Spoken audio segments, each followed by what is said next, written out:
ॐ सहनावतु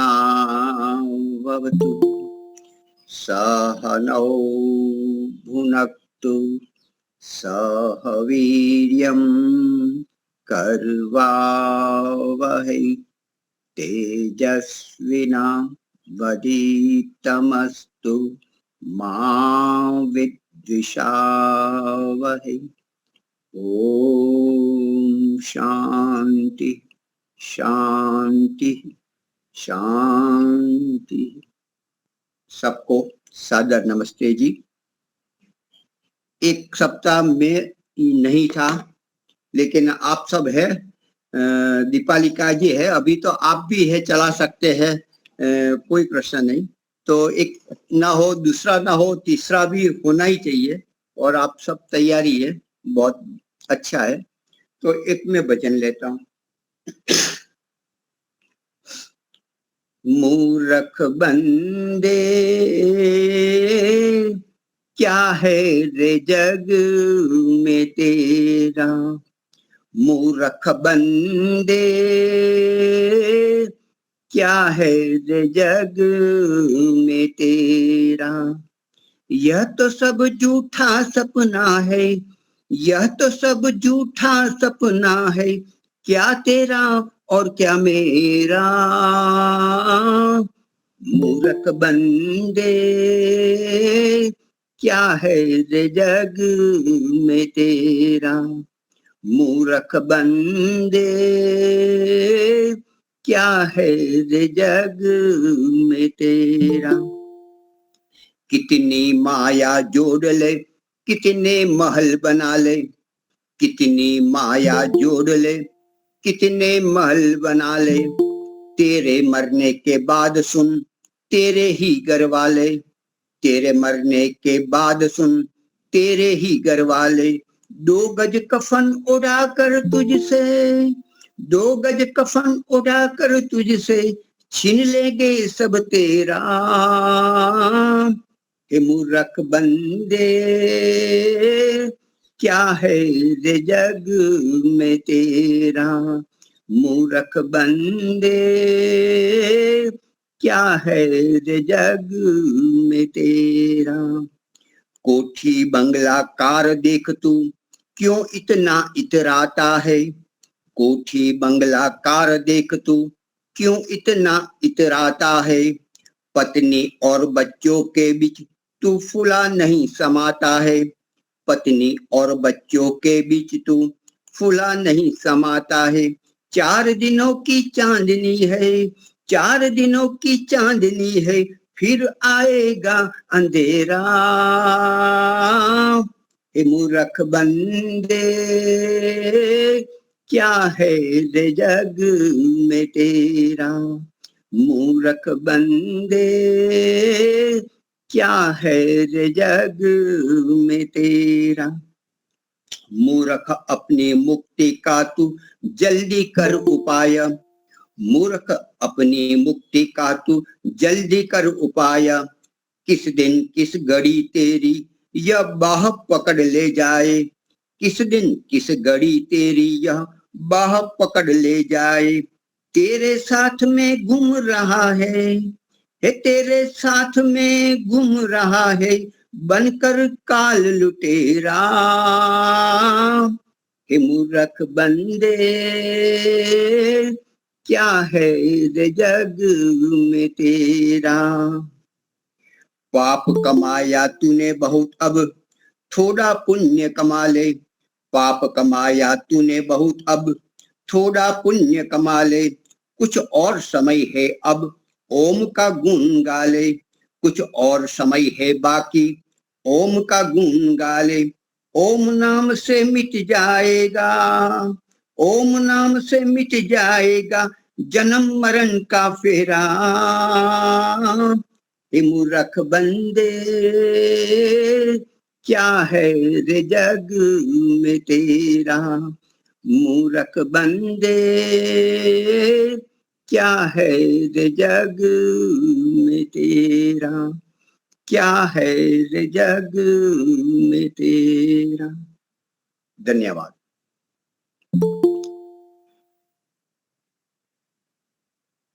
आता नहीं फिर भी गाया, प्रयास किया। अभी हमारे स्वामी जी आ चुके हैं। स्वामी शांतानंद सरस्वती बहुत प्रचार कार्य में परिव्रजन कर रहे हैं और हमारा सद्भाग्य है तो आज हमें उनका वक्तव्य सुनने का लाभ मिलेगा। और गांधीनगर में भी स्वामी जी से पहले बात हुई थी, तो लगभग 4 सितंबर या तो उसके आसपास 1-2 दिन में आपका प्रवचन लाइव मतलब प्रत्यक्ष होगा आर्य समाज गांधीनगर में। तो हम प्रयास करेंगे 11 कुंडी यज्ञ हो, कम से कम 5 कुंडी तो हो, भोजन के साथ रखेंगे। तो आप सभी को एग्जैक्ट जो निश्चित की जाएगी वो आपको बताएंगे। तो स्वामी जी आ चुके हैं तो उनका मैं समय ज्यादा नहीं लूंगा। आपको मैं निमंत्रित करता हूँ। आप अपना जो विषय जो बात हुई उस अनुसार उपदेश मंजरी हम क्यों पढ़े, उसका क्या लाभ है, उस विषय में आप प्रकाशित बात करेंगे।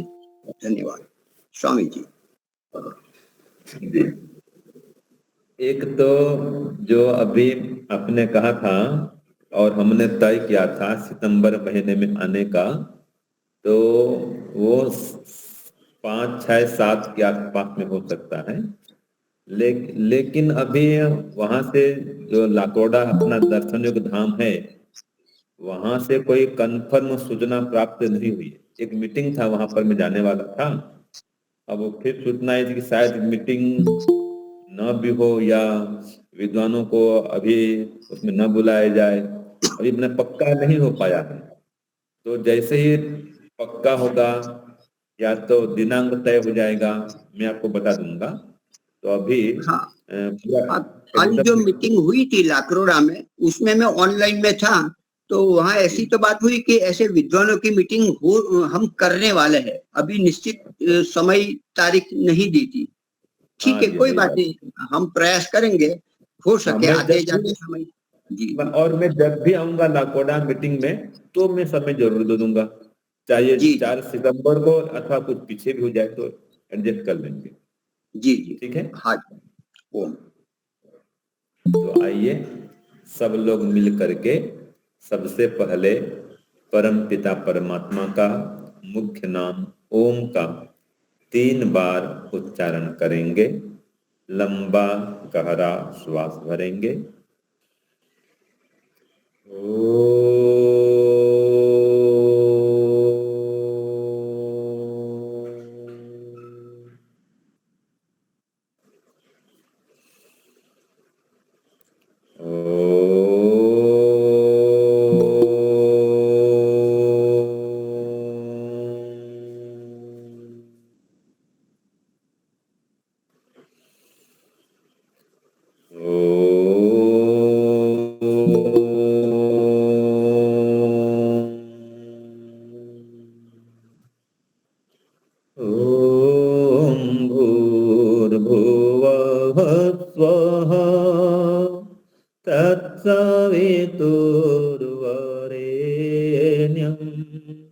भर्गो देवस्य धीमहि धियो यो नः प्रचोदयात्।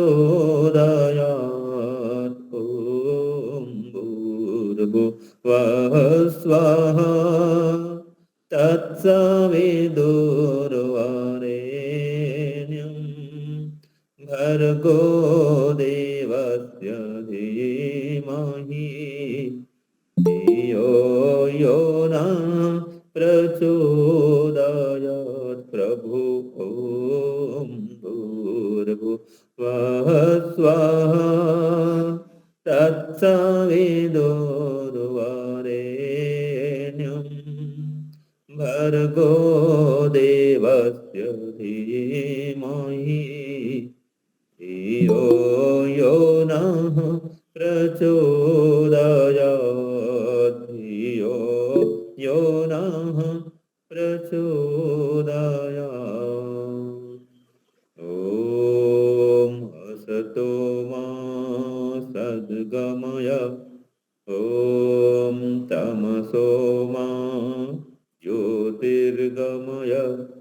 ॐ मृत्योर्मामृतं गमय। ॐ आनन्दः। ॐ आनन्दः। ॐ आनन्दः। हे ईश्वर, आप आनंद स्वरूप हैं, हमें भी आनंद दीजिए। हे प्रभु, आपके ही आनंद को प्राप्त करने और कराने के लिए, आपकी ओर बढ़ने और बढ़ाने के लिए हम यह सत्संग करने जा रहे हैं। इस कर्म को और इसके कर्म फल को भी आपको अर्पित करते हैं। हे प्रभु, आप हमें असत्य से छुड़ाकर सत्य की ओर ले चलिए, अविद्या से छुड़ाकर विद्या की ओर ले चलिए, मृत्यु के बंधन से छुड़ाकर मोक्ष पद की ओर ले चलिए।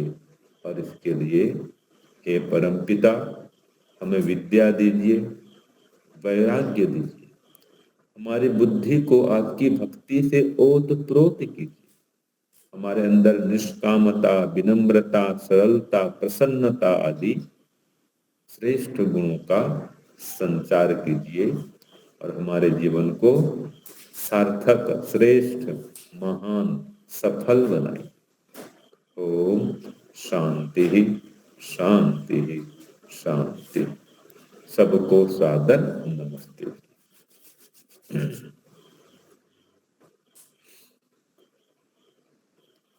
परम पिता परमात्मा की असीम अनुकंपा है कि हम सब विगत अनेक दिनों के पश्चात पुनः मिल पाए हैं।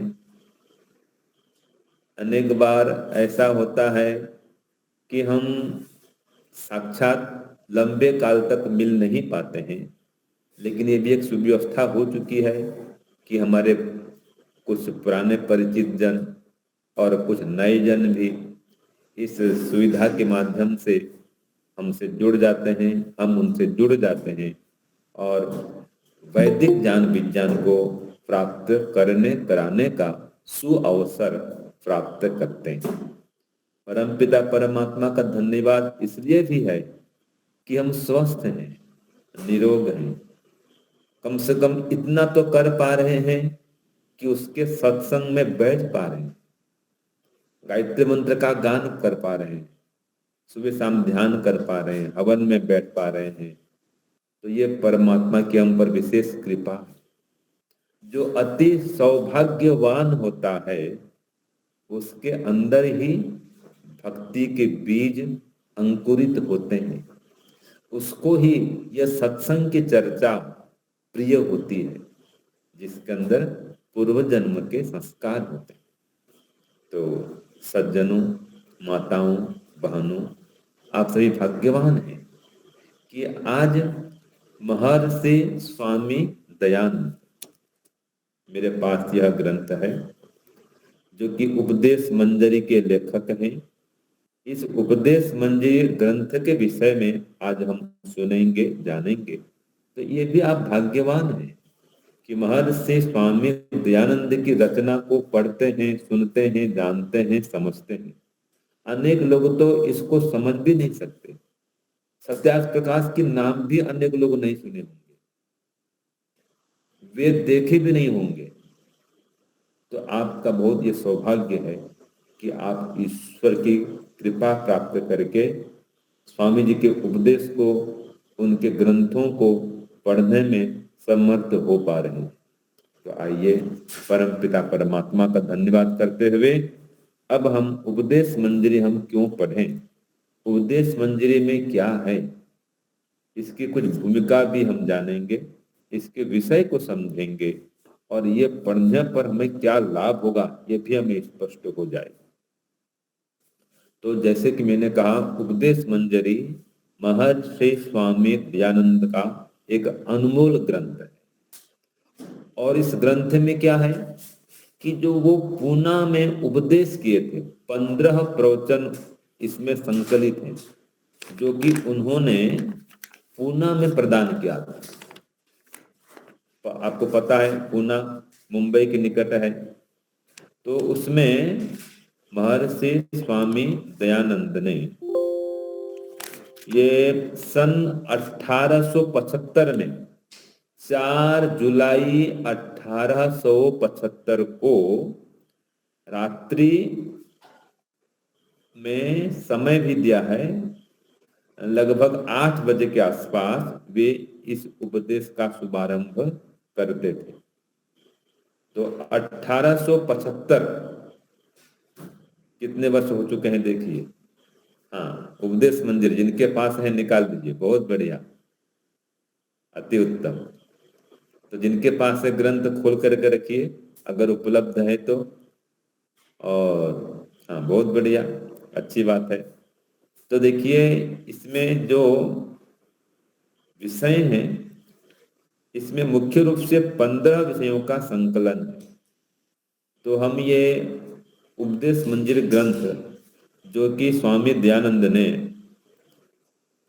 भिड़े के बाड़े में, भिड़े वहां का एक भिड़े जाति के लोग होते, जाति कहें सरनेम कहें, ये जैसे अपने जोशी हैं और भी अनेक प्रकार के, तो वहां पर भिड़े ये वहां का एक सरनेम है, टाइटल। तो भिड़े के बारे में उनके स्थान में ये कार्यक्रम आयोजित होता था, ये व्याख्यान का आरंभ किया गया था। तो जिसमें महर्षि स्वामी दयानंद ने 15 प्रवचन प्रदान किए थे। और जो 15 प्रवचन जिसको हम 15 उपदेश कहते हैं, इसी का नाम है उपदेश मंजरी। मंजरी किसे कहते हैं ये भी समझ जाते हैं। मंजरी माने आपने नाम सुना होगा तुलसी मंजरी, जो तुलसी के फूल होते हैं ना, बोर होते हैं, उसको ही मंजरी कहते हैं, जिससे सुगंधी फैलती, बहुत सुगंधी होती है तुलसी की मंजरी में। तो एक प्रकार से उसका पुष्प, तुलसी का फूल, ठीक है जी। तो ये स्वामी जी के ये उपदेश के पुष्प हैं, सुगंधी फैल रही है स्वामी जी के उपदेशों की, ये उपदेश मंजरी ग्रंथ के माध्यम से। तो कोई कोई इसको पुनः प्रवचन नाम से भी जानते हैं, जिसमें 15 प्रवचनों का सार है। और देखिए प्रवचन की एक विशेषता ये होती है, प्रवचन माने क्या है? प्रवचन माने प्रकृष्ट वचन। ये जो उपदेश मंजरी है ये क्या है? ये स्वामी दयानंद का प्रकृष्ट वचन है। प्रवचन माने सत्य वचन, स्वामी दयानंद का ये सत्य वचन इसमें संकलित है, संग्रहित है। प्रवचन माने प्रिय वचन, परोपकारी वचन। प्रवचन माने दुख को हरने वाला और सुख को प्रदान करने वाला वचन। प्रवचन माने अज्ञान को दूर करने वाला और ज्ञान को प्रदान करने वाला वचन, वो प्रवचन है। तो ऐसे यहाँ पर 15 प्रवचनों का संकलन है, 15 उपदेशों का संकलन है।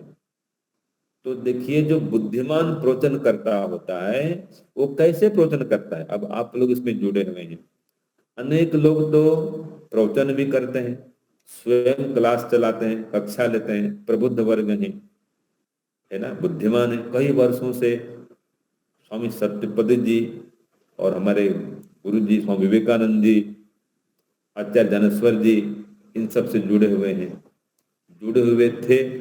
जो नहीं है उनसे जुड़े हुए थे, और जो हैं उनसे जुड़े हुए हैं, मुझसे भी जुड़े हुए हैं, और भी अनेक विद्वानों से जुड़े हुए हैं। तो आप भी इतने वर्षों से जुड़ने के पश्चात अब स्वयं प्रवचन भी करते हैं, कार्यक्रम में जाते हैं, बहुत बढ़िया है, अच्छी बात है। तो ये प्रवचन में देखिए कुछ विशेषताएं आपको बता दूंगी। जिससे स्वामी जी की विशेषता है, जब स्वामी जी उपदेश करते हैं तो हर उपदेशकर्ता, हर प्रवचनकर्ता के अंदर ये गुण होना चाहिए कि वो निर्भीक होकर, निर्भय होकर उपदेश करे।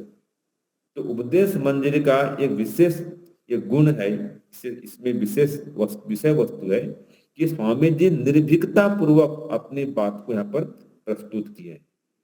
कोई डर भय स्वामी जी को होता नहीं, सत्य बात करते हैं।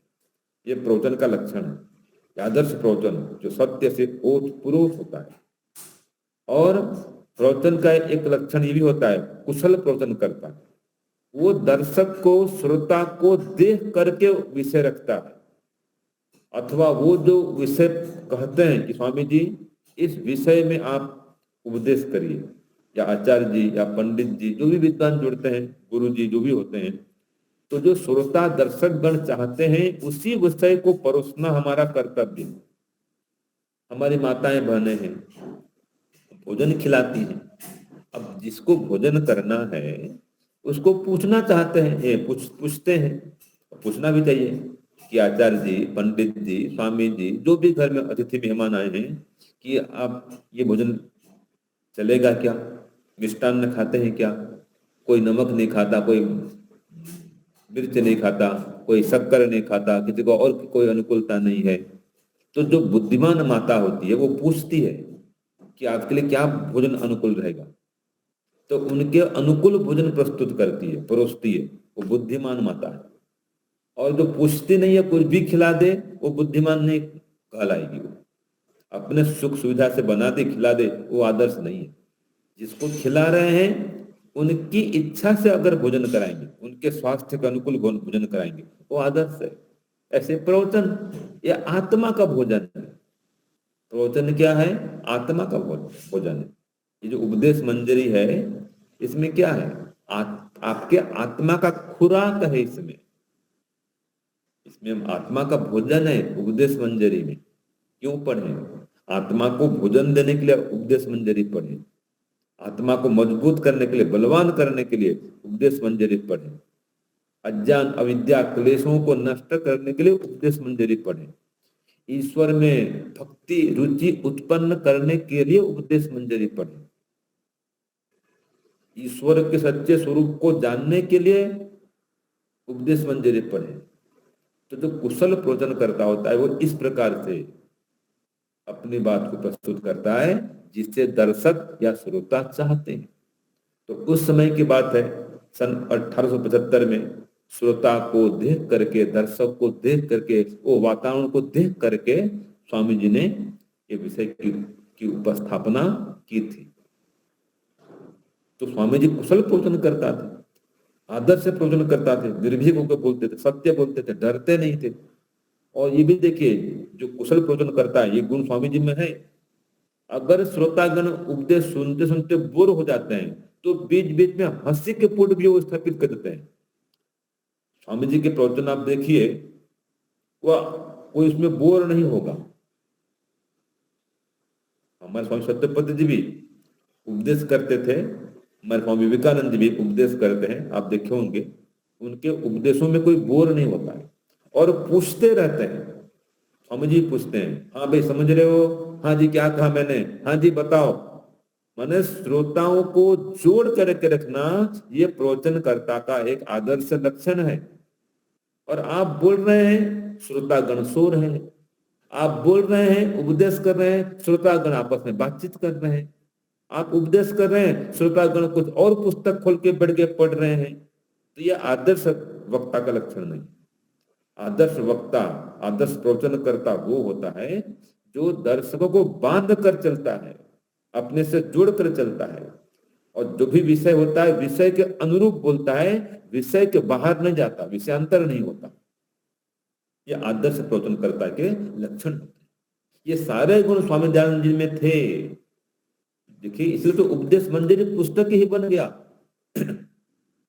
ऐसे एक थे महात्मा आनंद स्वामी, उनके भी पुस्तकों का संकलन हुआ था और उनके भी नाम लगे, एक ही रास्ता, घोर घने जंगल में, दो रास्ते, प्रभु दर्शन, महामंत्र, अनेक ग्रंथ हैं उनके भी। तो वहां पर भी उनके ग्रंथों का संकलन किया गया है, उपदेशों का संकलन किया गया है।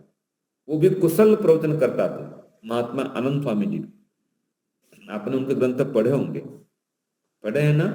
जो जो पढ़े ऊंचा करो हाथ थोड़ा। जो कुछ ग्रंथ पढ़े हैं उनके, हाँ कुछ लोग पढ़े हैं, जो नहीं पढ़े पढ़ सकते हैं, बहुत रुचिकर, आपको दृष्टांत मिलेगा, उसमें कहानियां होती हैं। ये कुशल प्रवचनकर्ता का लक्षण ये होता है कि अपने प्रवचन में दृष्टांत देगा, उदाहरण देगा, सरल करके बोलता है, वाक्य विन्यास बड़ा लंबा लंबा नहीं रखता है, छोटा सरल मधुर बोलता है।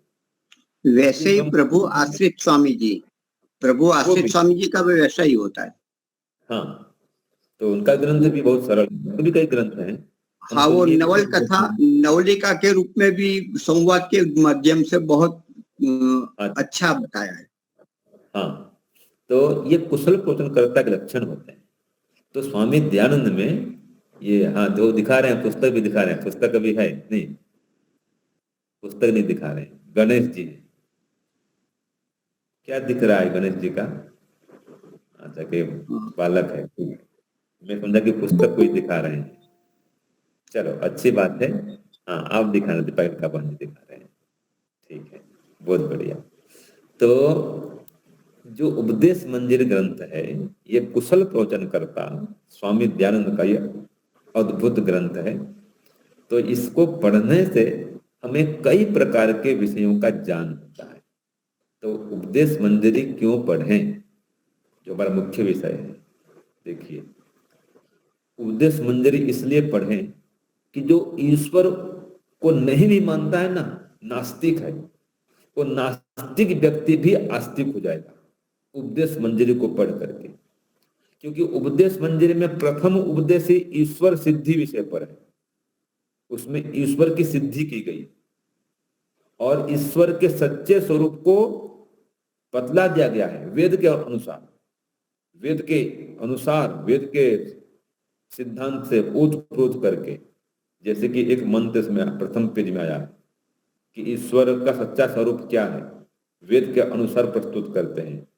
कि किसमें क्या आता है, ओम सपर्यगात् शुक्रमकायमव्रणमस्नाविरं शुद्धमपापविद्धं कविर्मनीषी परिभुः स्वयंभुर् याथा तथ्यतो अर्थान् व्यदधात् शाश्वतेभ्यः समाभ्यः। ये प्रथम उपदेश के प्रथम पेज में ही ईश्वर का स्वरूप स्वामी जी ने बता दिया। ईश्वर कैसा है, तो कहा सब परियगात, वो सर्वत्र व्याप्त है, सर्वत्र व्यापक है। परिअगात, सब जगह पहुंचा हुआ है। और शुक्रम, शुद्ध है, शीघ्रकारी है। अकायम, शरीर से रहित है। अब्रणम, नस नाड़ी से रहित है, छिद्र से रहित है। अस्नाविरम, नस नाड़ी से रहित है। तो अब्रणम मानेंगे, व्रण से रहित है, छिद्र से रहित है। अस्नाविरम, नस नाड़ी से रहित है। शुद्धम, परम शुद्ध है जी, परम पवित्र है। अपाप विद्धम, कभी पाप नहीं करता, पाप से रहित है। पाप कर्म करने की प्रेरणा भी नहीं करता, पाप कर्म का समर्थन भी नहीं करता, अपितु पापियों को कठोर दंड देता है। पाप को पसंद भी नहीं करता, पाप करने वालों को अच्छा भी नहीं मानता, वो उनको रोकता है पाप करने से, अंदर से प्रेरणा करता है ये पाप है मत करो। तो परमात्मा स्वयं निष्पाप है, पाप से रहित है और हमको पाप से रहित करना चाहता है। कवि है, सर्वज्ञ है, वेद रूपी काव्य का निर्माता है। मनीषी, सबके मन का स्वामी है। मनीषी, सबके मन का स्वामी है, सबको मानसिक रूप से सशक्त करने वाला है, मन को शक्ति देने वाला है, प्रेरणा भरने वाला है। मनीषी है, सबके मन का जाता भी है, सबके मन का स्वामी भी है, मन का जाता भी है, मन को शक्ति भी देता है। और परिभु, सबसे ऊपर है, सबसे श्रेष्ठ है, सर्वोत्कृष्ट है, उससे महान दुनिया में कोई भी नहीं है। परिभु, स्वयंभू, स्वयं अपनी सत्ता में विराजमान रहता है, कभी मां के गर्भ से उत्पन्न नहीं होता, अपनी सत्ता में स्वयं स्थित रहता है हमेशा। किसी और आधार की अपेक्षा नहीं है उसको, किसी के सहारे की अपेक्षा नहीं है उसको। हम तो बिना माता पिता के संसार में आ नहीं सकते, बिना शरीर के कुछ देख सुन बोल नहीं सकते, लेकिन परमात्मा को कोई माता पिता नहीं चाहिए, कोई शरीर नहीं चाहिए, वो स्वयंभू है। और यथार्थ तथ्य तो अर्थान विदधात, यथार्थ रूप से वेद के ज्ञान को प्राणी मात्र के कल्याण के लिए, शाश्वत समस्त प्रजाओं के लिए, सनातन प्रजाओं के लिए, जीवात्माओं के लिए उपदेश करता है। बतलाता है। ये उपदेश मंजरी से हम अभी पढ़ रहे हैं। ऐसे परमात्मा भी उपदेश करता है, सृष्टि के आरंभ में उपदेश करता है। तो स्वामी दयानंद जी सबसे पहले तो इसमें ईश्वर की सिद्धि करते हैं और क्या कहते हैं देखिए, नमो ब्रह्मणे नमस्ते वायो त्वमेव प्रत्यक्षं ब्रह्मासि त्वामेव प्रत्यक्षं ब्रह्म वदिष्यामि ऋतं वदिष्यामि सत्यं वदिष्यामि तन्मामवतु तद्वक्तारम् अवतु अवतु मम अवतु वक्तारम् अवतु माम अवतु वक्तारम् अवतु माम अवतु वक्तारम्। ओ तो ये प्रार्थना करते हैं ईश्वर से स्तुति करते हैं कि हे परमपिता परमात्मा, मैं आपको नमस्ते करता हूँ। नमो ब्रह्मणे, आप साक्षात परम ब्रह्म हैं, मैं आपको नमस्ते करता हूँ, अर्थात आपके अनुकूल होता हूँ, आपको अपने अनुकूल बनाता हूँ। यह है नमो ब्रह्मणे नमस्ते वायु। हे वायु स्वरूप परमात्मा, मैं आपको नमस्ते करता हूँ। आप अनंत बलवान है, आप अनंत बलवान हैं, मैं भी आपसे बल को धारण करता हूँ। और त्वम एव प्रत्यक्षम ब्रह्मसि, आप प्रत्यक्ष ब्रह्म है, साक्षात ब्रह्म है, माने सबसे महान है, परम ब्रह्म सबसे बड़े हैं, आपसे बड़ा कोई भी नहीं है। तो मैं आपको ही ब्रह्म कहूंगा। त्वाम एव प्रत्यक्षम ब्रह्म वदिष्यामि, मैं आपको ही साक्षात ब्रह्म कहूंगा, आप ही परम ब्रह्म है। और ऋतम वदिष्यामि, जो कुछ भी कहूंगा मैं ऋत कहूंगा और सत्य कहूंगा। ऋत और सत्य में क्या अंतर है देखिए, जो ऋत होता है वो अटल होता है, बदलता नहीं है। सत्य तो है, बदलने वाला नहीं होता है, वो ऋत है। जैसे कि सूर्य पूर्व से उदय होता है और पश्चिम में अस्त होता है, ये सत्य तो है, लेकिन ये ऋत वाला सत्य है, ये नियम कोई छोड़ता नहीं है। और सुबह 8 बजा अभी, ये सत्य है।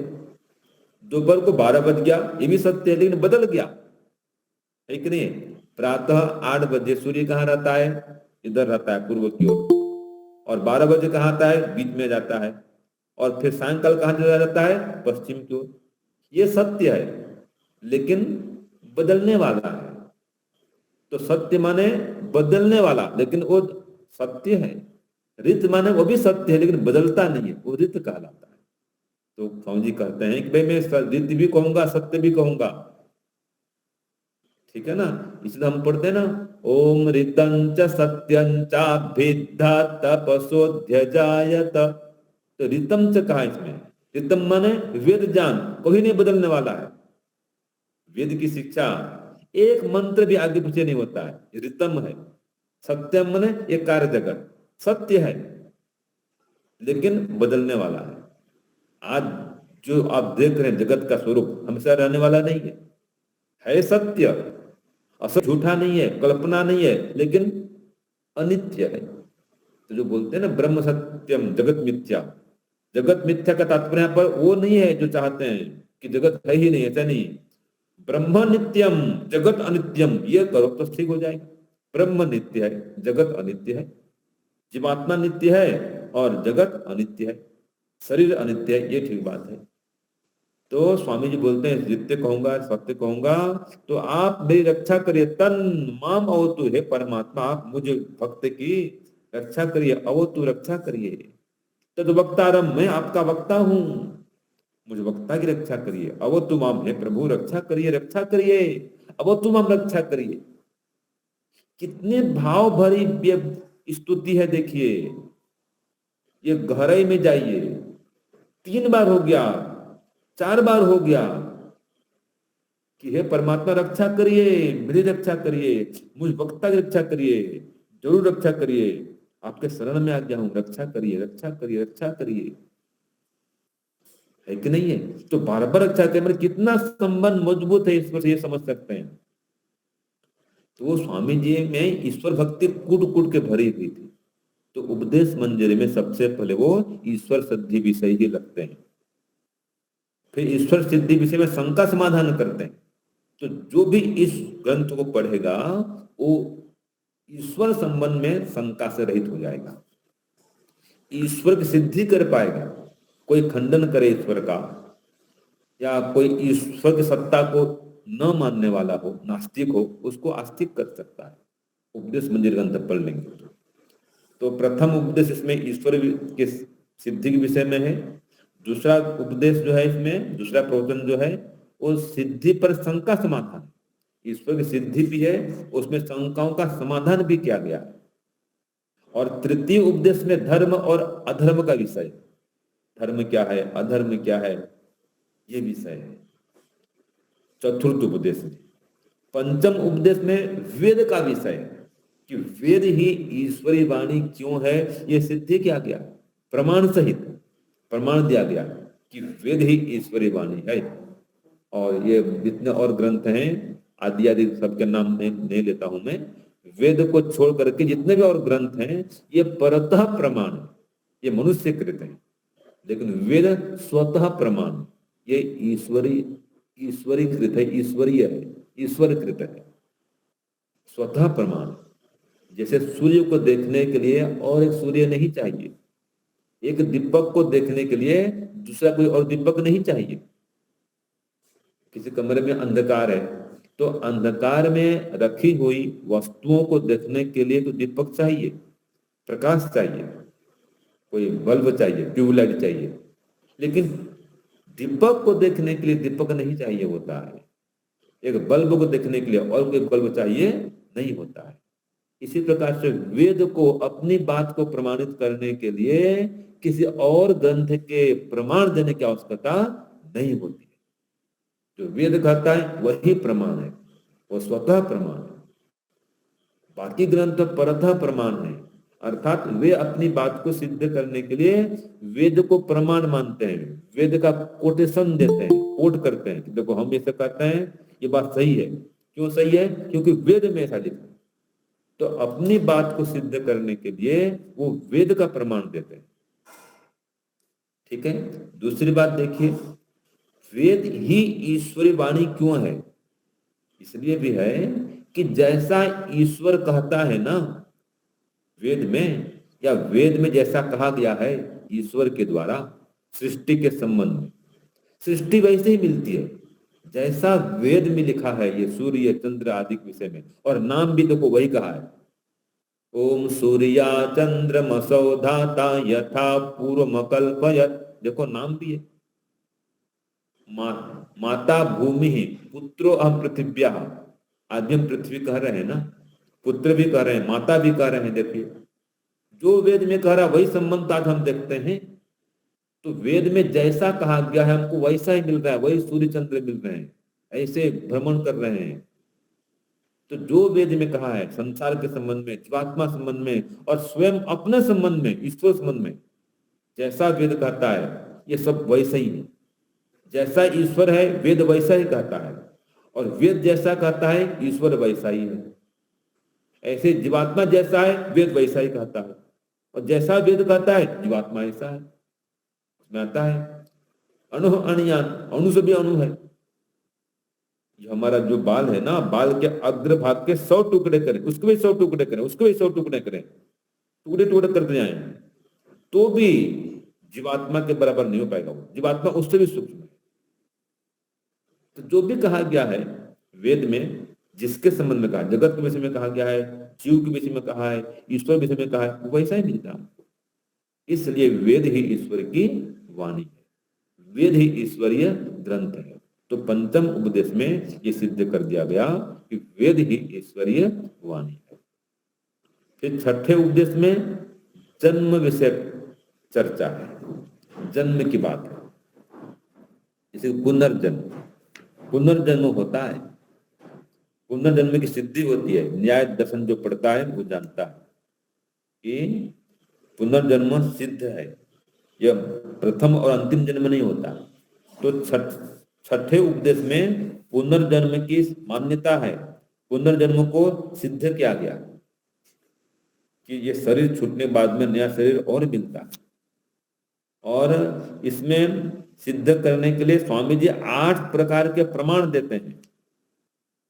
ये षष्ठम उपदेश में 8 प्रमाणों का उन्होंने वर्णन किया है, परमाणु से सिद्ध किया है कि पुनर्जन्म होता है। अनुमान प्रमाण विद्या उन्होंने, जैसे कि कर्म के आधार पर सिद्ध करते हैं कि जिसका जैसा कर्म होता है उसके अनुरूप उसको जन्म मिलता है। एक ही समय में जन्म हुआ और एक अमीर घर में गया, एक गरीब घर में गया, एक निर्धन बना, एक धनवान बना। क्यों भाई? एक ही समय जन्म हुआ, कोई पशु पक्षी बनता है, कोई मनुष्य क्या पैदा होता है। क्यों? ये सब कर्मों का फल है। तो उसके पिछले कर्म जिसके अच्छे होते हैं वो मनुष्य बनता है, जिसके पिछले कर्म खराब होते हैं वो पशु पक्षी बनता है। तो ये कर्मों के आधार पर वो पुनर्जन्म को सिद्ध करते हैं।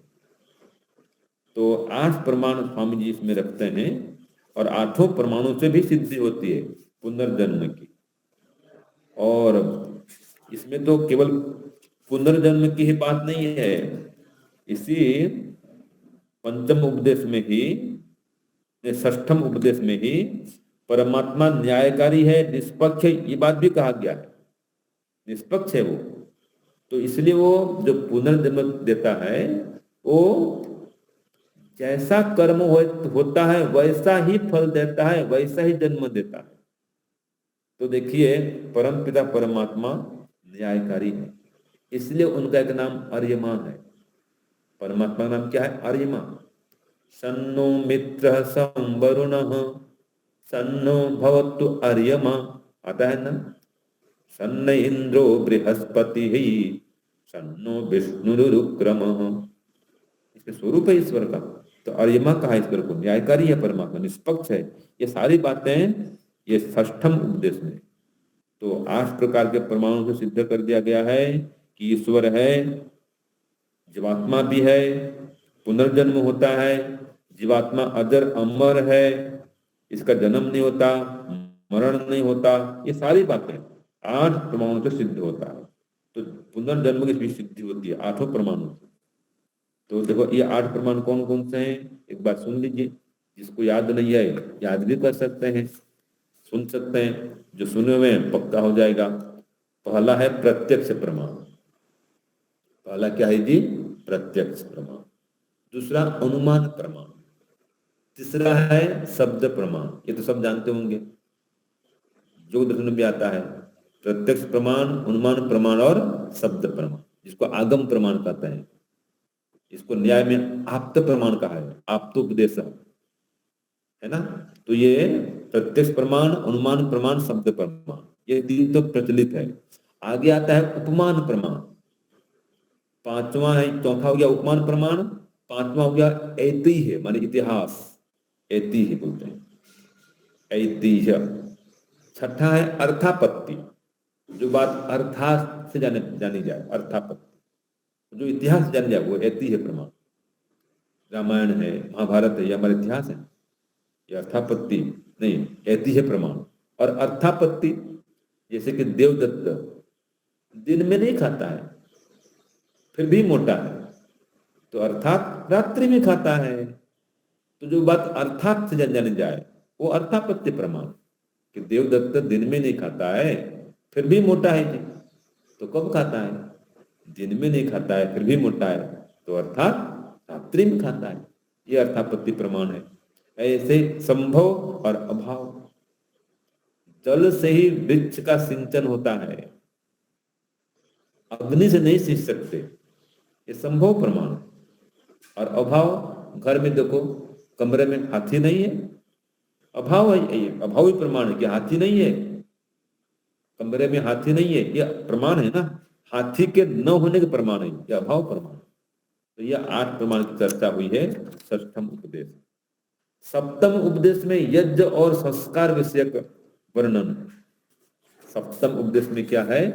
यज्ञ और संस्कार की चर्चा है। 16 संस्कार जो हम पढ़ते हैं, तो 16 संस्कार की बात है, यज्ञ की बात है, ये 7वां उपदेश इससे भरा पड़ा हुआ। और यज्ञ भी किसे कहते हैं? देखो, देव पूजा, संगतिकरण और दान, ये 3 अर्थ होते हैं, इसी में दिया स्वामी जी ने। यज्ञ के 3 अर्थ बतलाए स्वामी जी, देव पूजा, संगतिकरण और दान, ये 3 अर्थ पहले बता दिए, इनकी व्याख्या है। और देखिए यदि यज्ञ की बात हो गई, यज्ञ की परिभाषा हो गई, यज्ञ किसे कहते हैं, फिर आगे ये बताते हैं कि जो यज्ञ है उसमें कितने प्रकार के पदार्थ होम करें। तो उसमें आता है 4 प्रकार के पदार्थ, सुगंधित और पुष्टिकारक और स्वास्थ्यवर्धक। पुष्टिकारक, स्वास्थ्यवर्धक या रोगनाशक, और मिष्ट मीठा पदार्थ, और पुष्टिकारक रोगनाशक, रोगनाशक, पुष्टिकारक, सुगंधिकारक और मिष्ट, ये 4 पदार्थ डालते हैं, ये स्वामी लिखे इसमें। और लिखते हैं कि संस्कृतम हवि होतव्यम इति, जो संस्कारित हवि है माने हवन सामग्री है, उससे होम करना चाहिए। संस्कारित हवन सामग्री से होम करना चाहिए, ये स्वामी जी लिखते हैं यज्ञ के विषय में। तो ये यज्ञ विषय है, इसमें होम के 2 प्रकार बता दिए हैं इसमें, एक राजधर्म संबंधी, दूसरा सामाजिक, माने राजा भी एक होम करता है देखिए, और जो समाज सेवा करते हैं वो भी एक होम है, वो भी हवन है, माने जिससे भी संसार का उपकार होता है वो होम है, यज्ञ कहलाता है वो, स्वामी जी ने स्पष्ट कर दिया है। और यज्ञ के संबंध में कई शंकाओं का भी समाधान किया है स्वामी जी ने इसी विषय में। और बाद में इसी भाग में फिर संस्कार की चर्चा है। तो 16 संस्कारों की चर्चा है।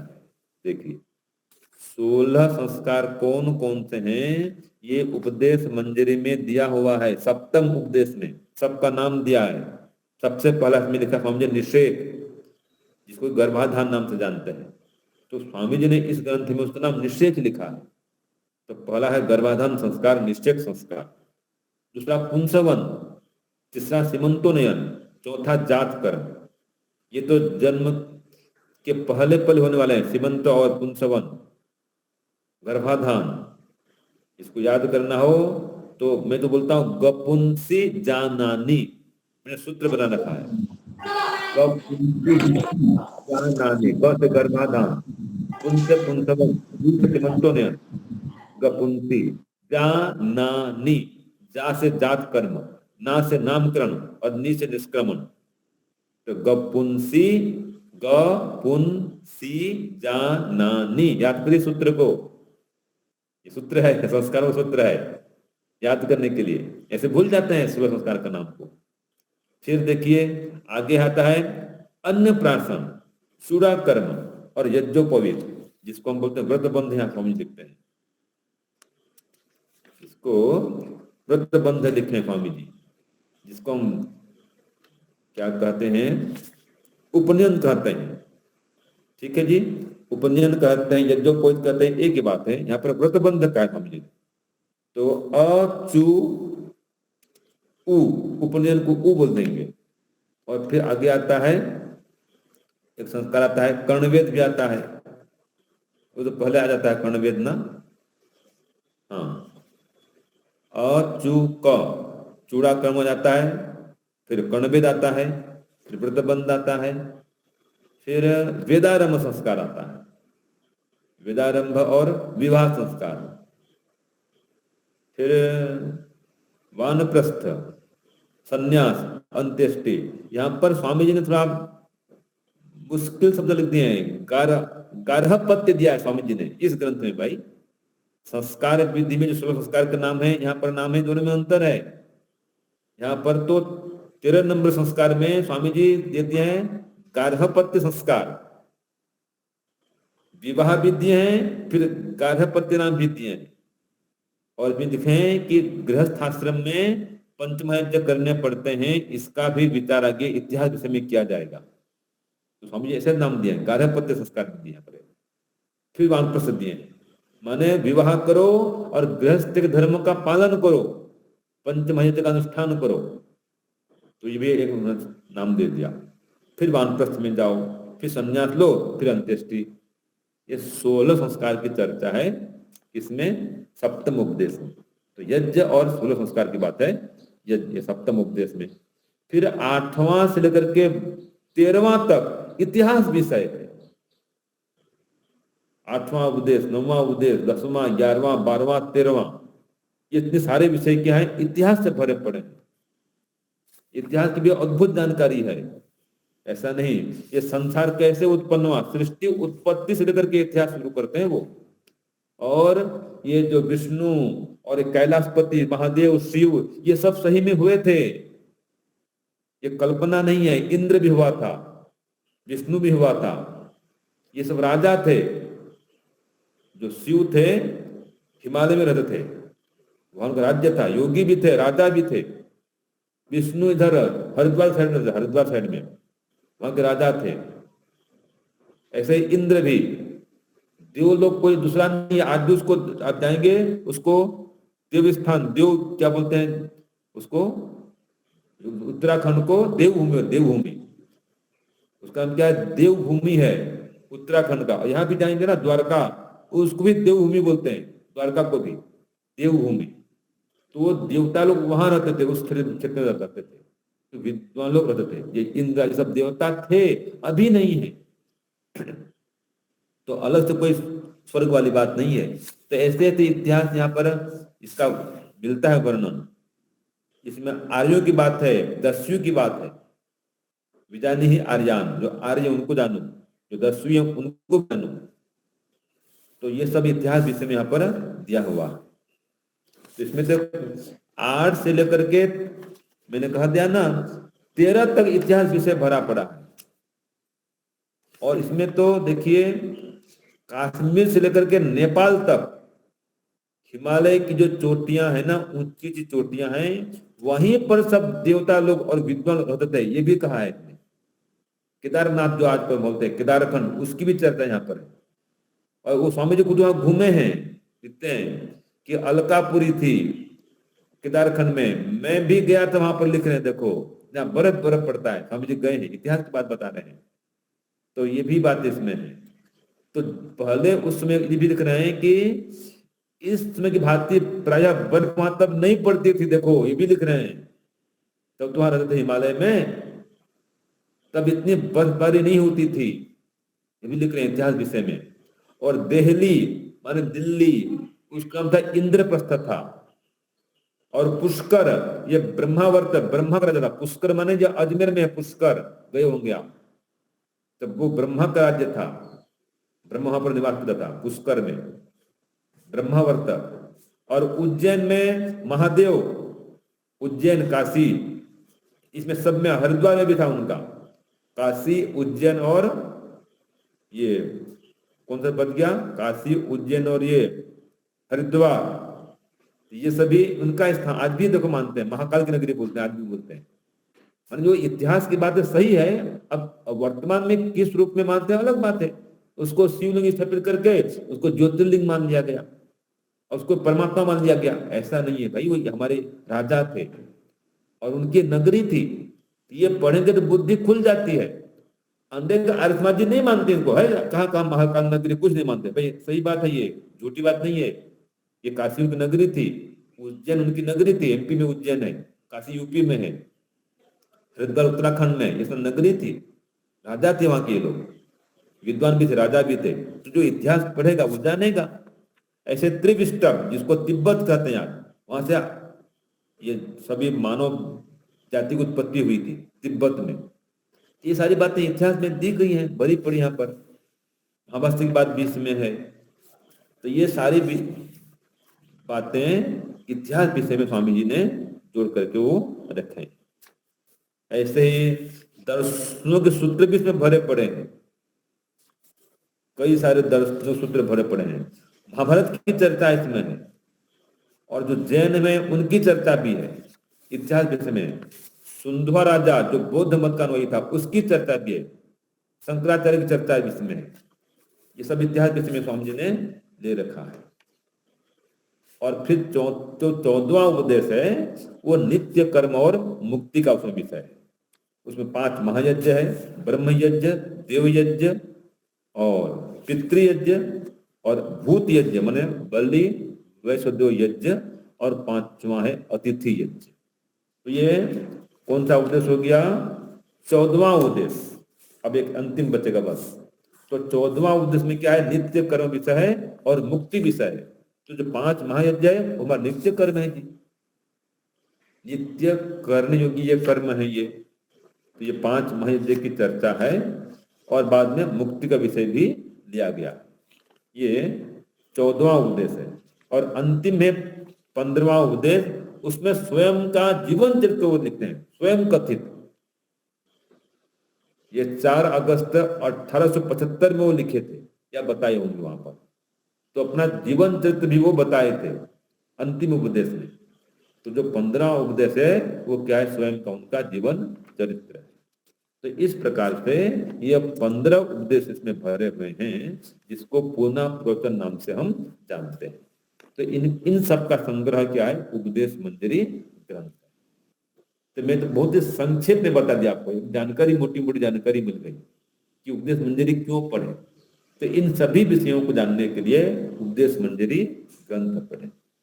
तो देखिए मेरा समय ठीक 5 बजे बजने वाला है। यह भी एक कुशल प्रवचनकर्ता का गुण है जी, वो समय का अतिक्रमण नहीं करना चाहिए। जितना समय है समय पर बोलो और समय पर छोड़ दो, ये कुशल प्रवचनकर्ता का लक्षण। तो ये उपदेश मंजरी विषय है, प्रवचन का विषय है।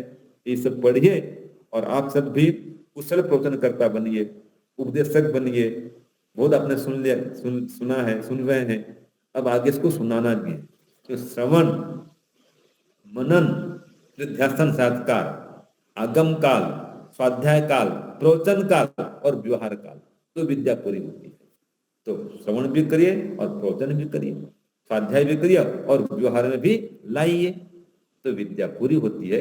इति ओम शम ओम शांति। सबको सादर नमस्ते स्वामी जी, खूब धन्यवाद।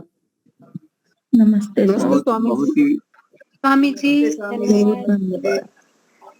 चले गए स्वामी जी। स्वामी जी का बहुत ही बढ़िया अच्छा विचार प्रस्तुत किए उपदेश मंजरी के विषय में कि हमें क्यों पढ़ना चाहिए, क्या विशेषता है, और वास्तव में उनको बार बार हमें पढ़ना चाहिए। कल और ये सूचना और भी है मुनि जी कि ये हम ग्रंथ लगातार पढ़ा रहे हैं। रात को ये 8:40 बजे दर्शन योग महाविद्यालय सुंदरपुर के चैनल में ये इसका अध्यापन चालू है। हाँ जी, ये रोज हम चलाते हैं, तो जो खोलना चाहे उसको खोल करके सुन सकता है। टाइम कितने बजे का? समय रात को 8:40 मिनट। 8:40। अच्छा, मैं लाइव शांता बोल, स्वामी जी शांता बोल रही हूँ। नमस्ते स्वामी जी, शांता बोल रही हूँ। अच्छा, अच्छी जी माता जी, नमस्ते। नमस्ते स्वामी जी। स्वामी जी के प्रवचन आप सुन सकते हैं, यूट्यूब में भी बहुत सारे हैं और अपने ग्रुप में भी रखते हैं, तो आप सुन सकते हैं। कल अपने आचार्य विमलेश जी आर्या आएंगे, वो एक विषय लेंगे, एक नया विषय है, वो कल मैं बताऊंगा, क्लिप भेजूंगा। तो कल आचार्य विमलेश जी का रहेगा और लगभग परसों व्याकरण का रखने का हम प्रयास करेंगे। तो कल विमलेश जी का प्रवचन होगा। तो आज अभी पूर्णाहुति करते, शांति पाठ कहता। ओम द्यौ शांतिरंतरिक्षं शांति पृथिवी शांतिराप शांतिरो